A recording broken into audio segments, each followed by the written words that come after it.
So welcome back to our channel. In this video I am going to explain line by line meaning of this chapter in English. So you will get to know about this chapter very clearly. So let's start. This is a chapter which is called A Gift of Chappals. Now I am starting. Mridu goes to Rukumani's house. Who is Mridu? Mridu is a young girl living with her grandmother Tapi and grandfather Tata in Chennai. Mridu goes along with Tapi to her aunt Rukumani's place one afternoon.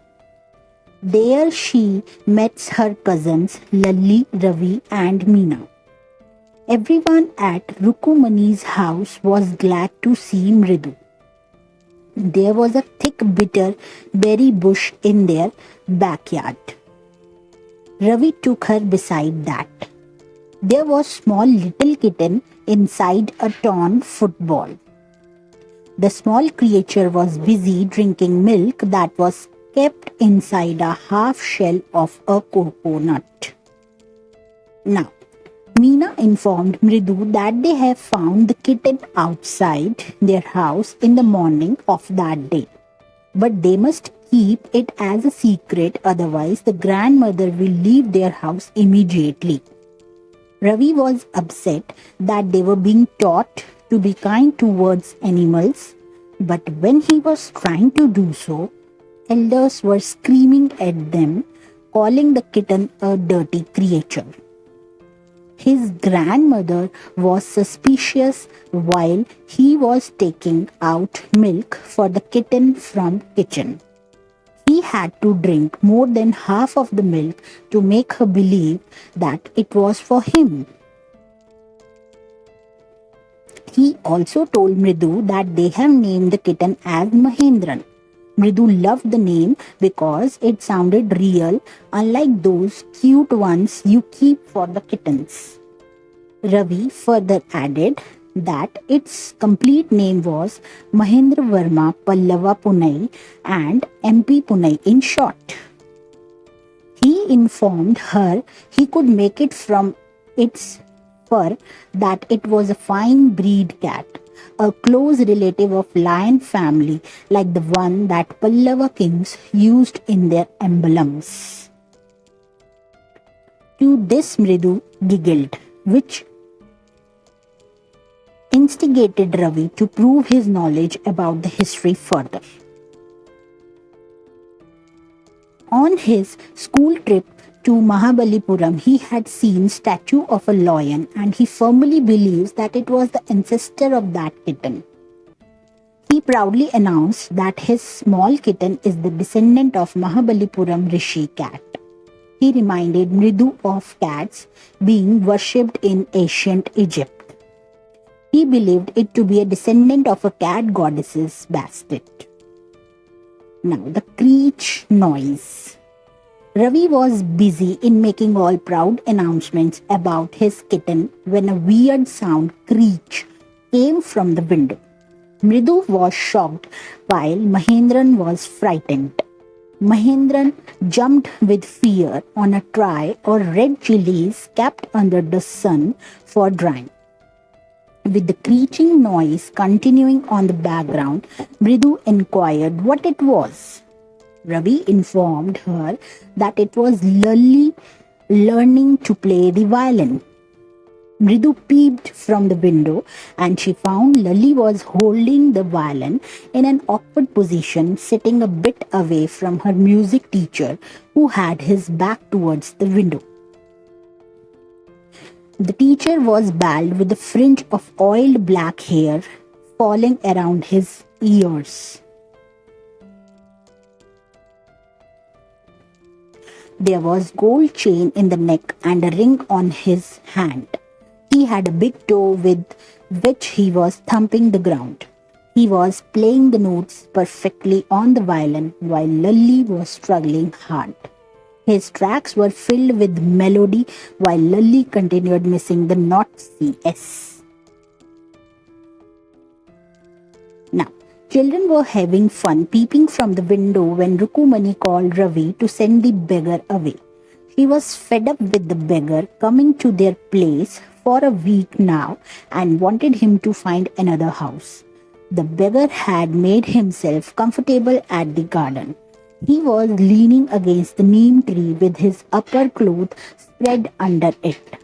He was about to snooze when he heard Ravi asking him to leave. He was shocked hearing this and called for lady of the house. An irritated Rukumani told Ravi that there was not anything left in the kitchen and asked the beggar not to come again. Her voice was so loud that Ravi didn't have to repeat her words to the beggar. The beggar told them that he would leave after taking rest for a while. It was too hot outside and there were blisters in his feet. The children were in pain seeing this and started making plans to give him chappals. Now, the gift. Mridu remembered seeing a pair of old grey chappals while she had entered Ravi's house.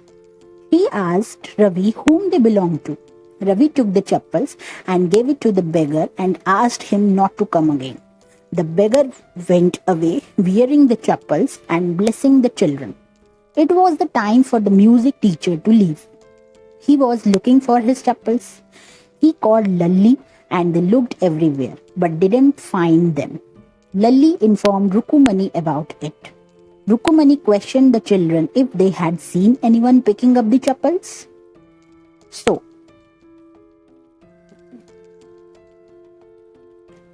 Rukumani was really angry and Mridu couldn't control anymore. She told her that they have given the music teacher's chappals to the beggar.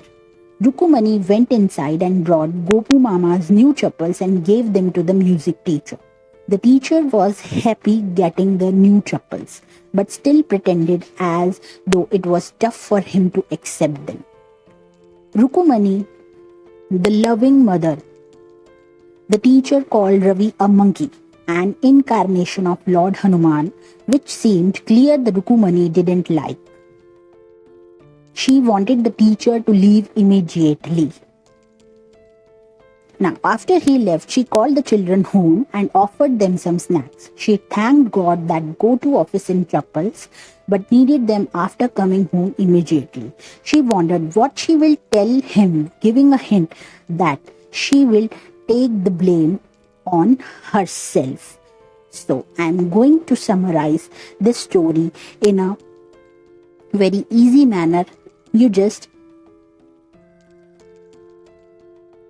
listen to me carefully. So, this is the line by line explanation in English. The story is about the mischievous and simplicity of children's behavior. They wish to explore every aspect but act according to their own logic. They gave chappals to the beggar and then to the music teacher without hesitation. Their sensitive heart melts easily. So, these are the story. Now, what I am going to try to say is, what is the moral of this story? The moral of this story is to help people in need. The beggar was in need of the slippers. They did the right thing. Gopu Mama can buy another pair of slippers, but the beggar didn't have the money to buy them. So we should help the people in need. So how the Ravi is kind of boy is Ravi was a very smart young boy, and this is understood from his efforts to get a glass of milk for the cat. Also, he was knowledgeable, and this is evident from the name that he gave to the cat. He was also kind to give the chappals to the beggar in spite of not knowing to whom it belonged. So this was all about the summary of this chapter. So I hope you like this video. Please subscribe my channel if you are new to my channel. Press the bell icon, like my videos, share it with your friends. Do very good comments below my video.